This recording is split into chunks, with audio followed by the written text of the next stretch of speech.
Hi, so we're talking about how to write an effective argument. And we need to start with the very basics, which is what is a claim? A claim is a stance you take on a topic. What do I mean by a stance? So, for example, what I've been teaching my students this week is about who do they prefer, cats or dogs? Cats or dogs? Everybody has their own stance on that, right? Cats, dogs, well, some people love both, but my students have to take a stance. Do they prefer cats? Do they prefer dogs? So let's just say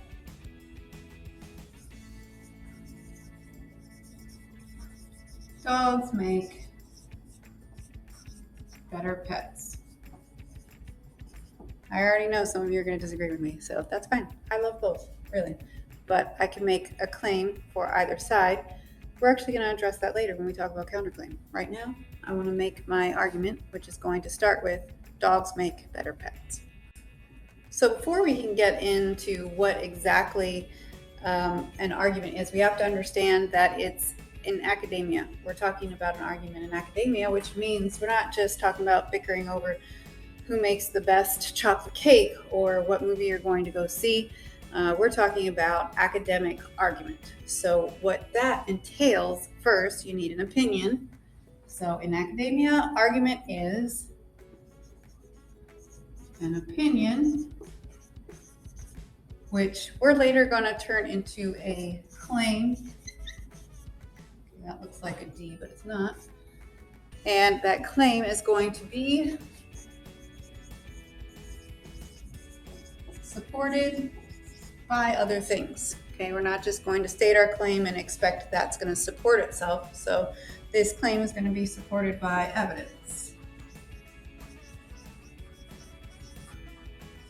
And that evidence could be facts, data, statistics. Hey, look, I can say statistics, but I can't say apparently. Statistics and a number of other things. It doesn't have to be fact-based. It can be emotion-based. It can be text evidence. It can be anecdotal. It can be all kinds of things. So the evidence just has to support the claim in some way, shape, or form. So that would be academic argument. Okay, your opinion is supported by evidence, and that evidence is going to have a reasoning or explanation attached to it.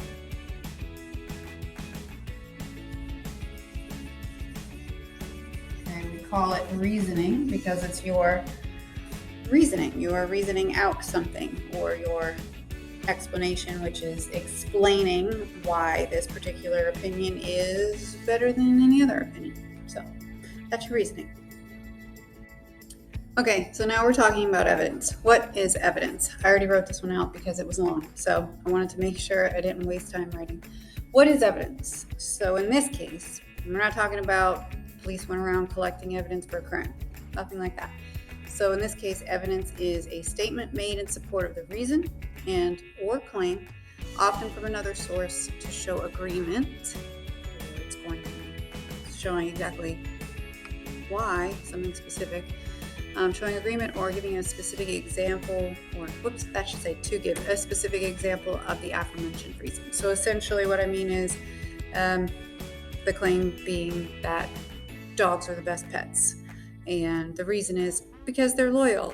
Okay, in this case, evidence is, I need evidence of this loyalty you say that dogs have. That could be evidence in the form of a definition of what loyalty means, or it could be evidence in the form of an anecdotal evidence of the time you saw a dog be loyal to its master, its owner, its person, whatever.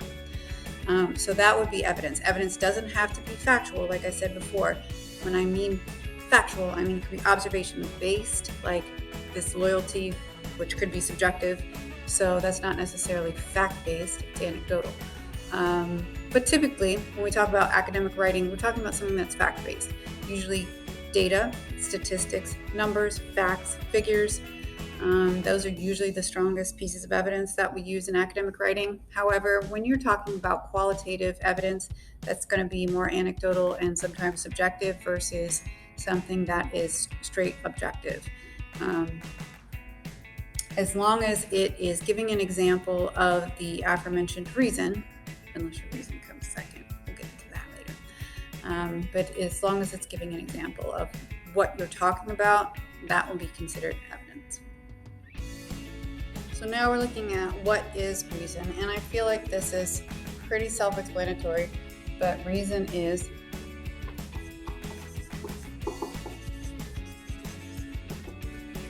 it's the why.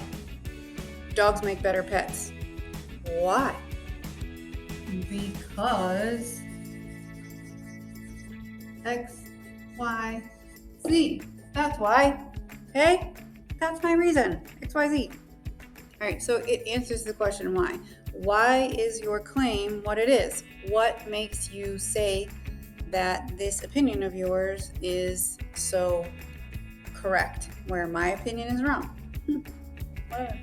I think I'm right. You think you're right? Let's have an argument. See what I did there? All right, so reason is the why. Because XYZ, whatever that XYZ is, that's your reason. In my previous example, dogs make better pets because they're loyal. Okay?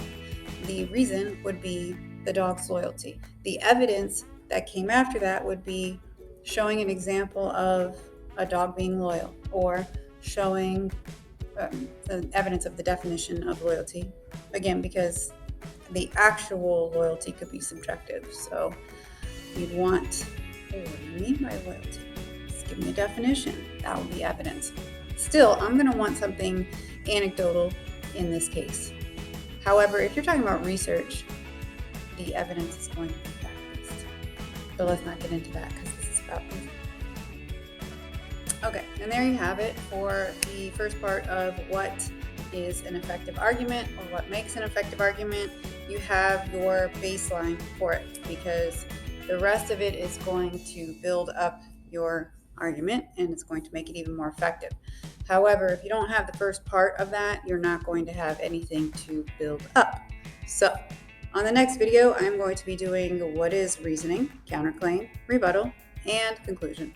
While you might think you know what a conclusion is, do you know how to create one that makes it a nice, strong conclusion? It isn't just restating your claim, let me tell you. You're going to want to make it better, I promise you. All right, join me again next time so I can give you the rest of what makes an effective argument. Take care.